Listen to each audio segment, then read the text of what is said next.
the three of them walk in and starts licking his chops. He's going, man, I've been looking for this guy for almost 3 years. As soon as this sermon's over, I'm collecting my payday. The sermon ends and they all walk up to the priest to, talk about having their wedding here. The priest says, hey, why don't you come down to the basement? I'll pour you some after-sermon wine. We'll discuss your wedding right here. Trigger follows him down the stairs, and in front of his bride-to-be, boom! Blows Roberto's head off.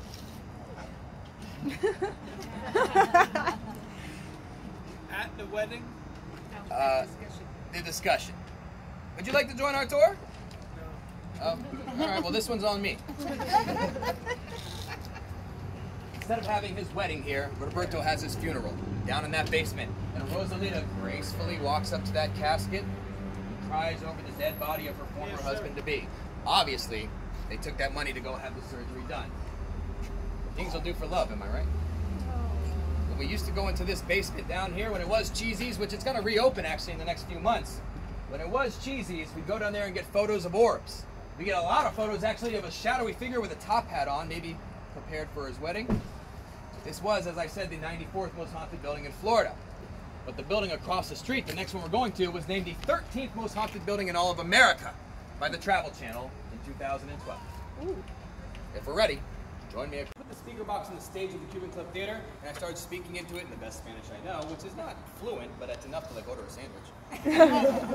And we started getting responses in it pretty quickly, different voices, all in Spanish. And I turned to the girls, I brought the box, and go, do you always get responses this good? They go, we've never heard Spanish come out of that box before.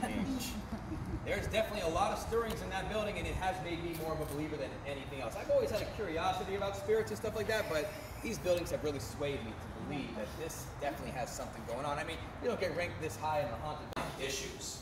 A lot of people getting possessed in that room. A lot of times people seeing demons as they try to sleep. Quick personal story. Anybody here have an older brother? I have an older brother myself. What do older brothers always do to their siblings that are younger? Beat you up. Beat you up, tease them. Yeah. I was no exception. Many years of noogies and headlocks and, for no reason getting punched. Me and my older brother, as the years went by, we of course put all that stuff behind us, but never really forgot it. My older brother now today lives in Erie, Pennsylvania. And about 3 years ago, when this was the Don Vicente, he reached out to me and he said, when I was down in Tampa, I never got to experience Gasparilla. Anybody ever heard of Gasparilla? Yeah. Gasparilla, of course, is our big version of Mardi Gras, where everybody dresses like a pirate and starts drinking rum at 9 in the morning. He said, I want to come here and see the night parade. I want to experience it for myself. And I said, bro, come on down, and since I love you so much, I'll get you a room. I pulled some strings, spent a little money, but it was worth every penny. I got him room 302. He didn't know the ghost stories, of course. And after the parade was over, I dropped him off here and said, I'll pick you up in the morning. 8 in the morning, I pulled up here, and he was sitting on the corner with a suitcase, saying, I don't know what the hell you put me in through there, but I ain't going back in that room no matter what's wrong with it. I explained to him, of course, what the room was about, but he said all night long he could hear screaming around him. He could see little shadowy figures dancing around his bed. He could hear scratching on his bed frame. He got the hell out of that room and got a couple of minutes of sleep in the light. And of course, I got a noogie after that. But that was just one of many examples of things that happened in room 302. However, the basement was home to something a little bit different. It was home to a very, very evil person. A man who's one of the biggest characters that ever occupied Ybor City, and actually his dad was one of the best doctors that ever worked in this hospital. His name was Jose Luis Avenea. And his son, Jose Luis Avenea Jr., started showing a lot of signs of aggression early on. At the age of 5 years old, Junior got in an argument with a classmate of his and tried to gouge out both of his eyes. Yeah, that's not good. Not a good start. I guess they kind of thought, that's boys will be boys. They swept it under the rug as the kid was treated free of charge here at the hospital. But at the age of 8 years old, Junior's caretaker started reading him the book Frankenstein before bed. He became fascinated with electricity and reviving the dead. He would later write in a memoir. That's when he'd go all around Ybor City and start looking for stray cats. He'd catch them. Oh, no.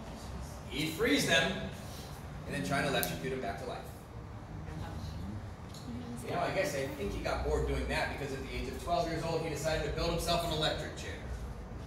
He convinced a young boy in the neighborhood to sit in it and then pull the switch. Luckily, he wasn't much of an electrician. The boy did not die, but he was injured. Named after the hallway of arcs you see in the front there.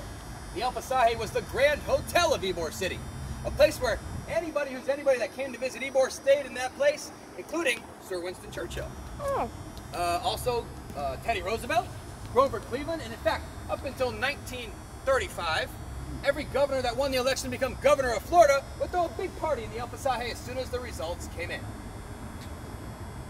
Now that might be because of the illegal gambling down below and the brothel up top, but it was also a very nice building. It wasn't just because of the show going on in there. The brothel up top, though, correlates with my story I was telling you across the street here. Come with me to a frequent spot for this young man, Jose Luis Avenea Jr., to visit every single night. A place full of young ladies who were nice to everybody who walked in the door. They were even, women that had no friends or family. They never even used their real names working in there. But he would convince them all, since you're so nice to me, and since I'm a doctor across the street, which was a lie, if you ever have anything wrong with you, you come on over across the street and I'll take care of you free of charge. They'd take him up on his offer once in a while. He'd bring him over here, walk him down to that surgery center down below, put him under anesthesia, do whatever he wanted from there. When it was all said and done, he was convicted of 8 murders.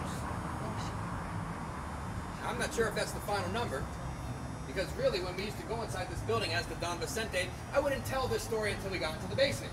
But every once in a while I was bringing groups down there, all the gentlemen would kind of follow me down the stairs, but sometimes the women on my tours would get to the top of that staircase and back up and say, there's something telling me I should probably just stay up here.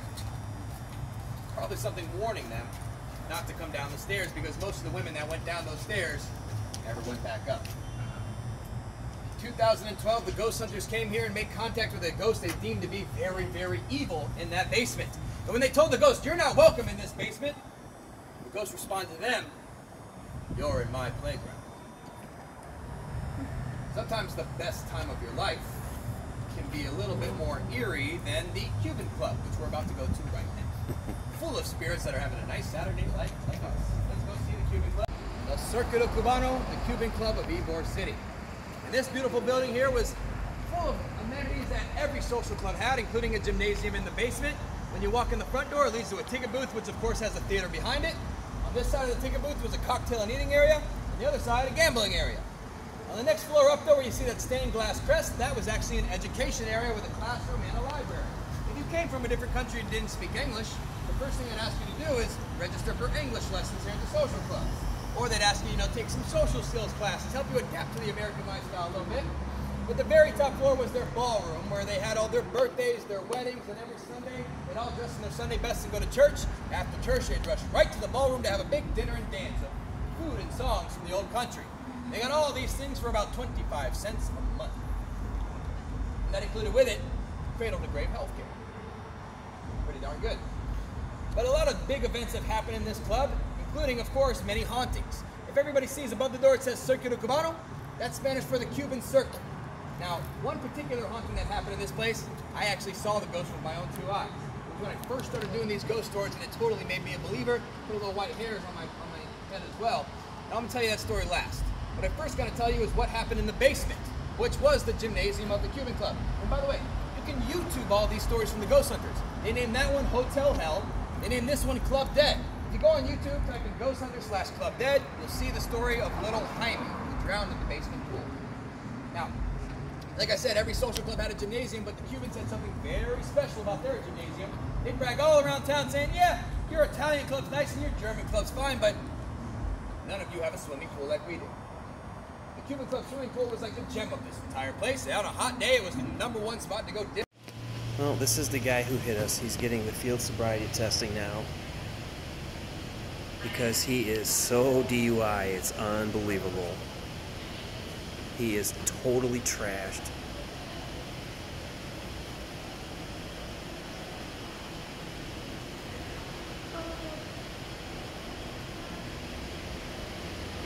Completely trashed, out of his gourd, man. You hear what the cop is saying now? No.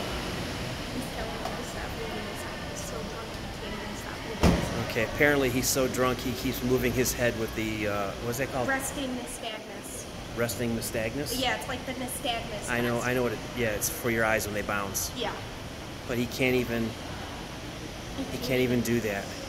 He keeps moving his head. Cop has told him several times to quit moving his head, and he keeps moving his head.